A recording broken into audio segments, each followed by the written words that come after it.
To start a video game business, this is what you're going to do. You are going to get a place. You don't need to get a place that is on a road.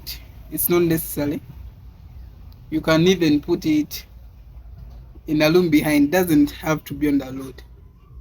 Actually, those guys do not want to play in the road, near the road, so it's not necessary.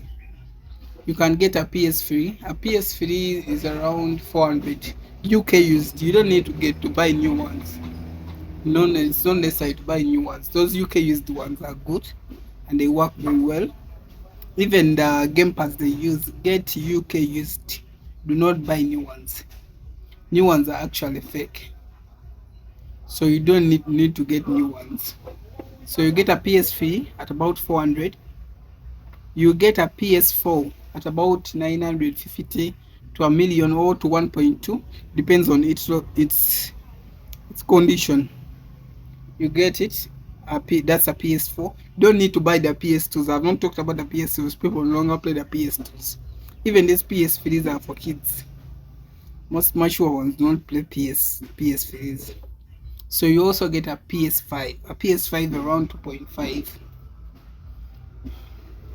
Those are basically. And you can also get virtual reality ones. After getting those machines, you are going to get TVs. TVs you can buy it from at least 32 inch. 32 inch is good. But you can get 42, 32. It depends on your budget. You get seats. You don't need a lot of advertising. It's a business that doesn't need a lot of advertising. If your prices are good, your pads are good, your game pads are good, then you get customers.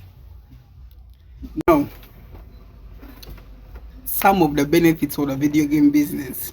It's a profitable business. You may be able to charge for, depending on the game, for about 15 minutes you can charge 500, depending on the location and the machines that you are using. If you are starting from PS3, you can charge for 15 minutes 500. A PS4, start from 1000 and give them like 20 minutes. Depending, nowadays even a PS5, it may start from 2000, and they are virtual reality games. It's a profitable business if you take it well. For those of you who want to go into the video game business, abagotandika video games nez'abaana ze bazanya n'abantu abakulu bazizanya. It's one of the best businesses. I've done the video game business for like 3 years. I worked for my brother for like 2 years, ngazalimu. So I have more than enough experience to tell you about this business. It's a good business, but it has some issues. On the issue of safety, you have to get someone who stays there fully, and you must know this person. Because in most instances, I've seen people that even the workers they are brought to work with are the ones who have planned the theft.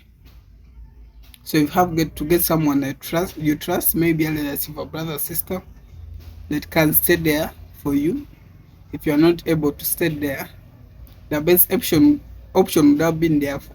It would have been to be there for yourself. Do not go out and you're going to stay there overnight. And people know. I've heard of a guy.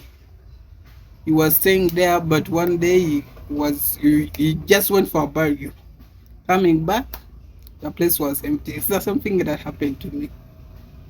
Mine was a different issue. I was staying there already, but I wanted to broaden my business. So I had to move into another room. Waking up one morning, I found the room empty. They had taken all the TVs, all the PlayStations. So one of the main problems that you have to solve is theft. Theft in the video game business. Most of the people that have failed in a video game business, it's one of the reasons. It's one of the reasons. Theft. There is a lot of theft, and it's the people who you work with, the people who come to play the games. I told you those guys are thieves. Issues. One of the biggest problems. I left for the business for one of these reasons.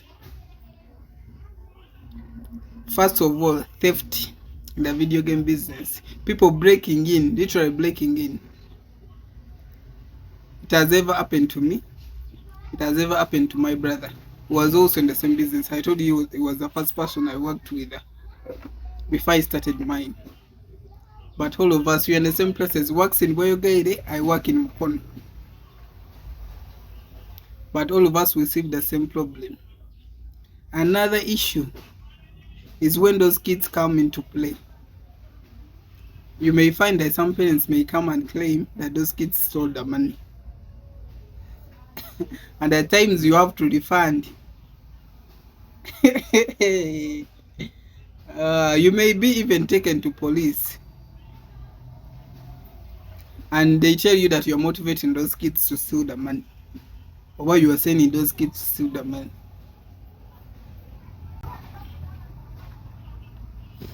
That's the second issue about the video game business. Is people coming and claiming that the kids have stolen the money. Now the third one is those boys that play the games. Some of those people are thieves. They are thieves.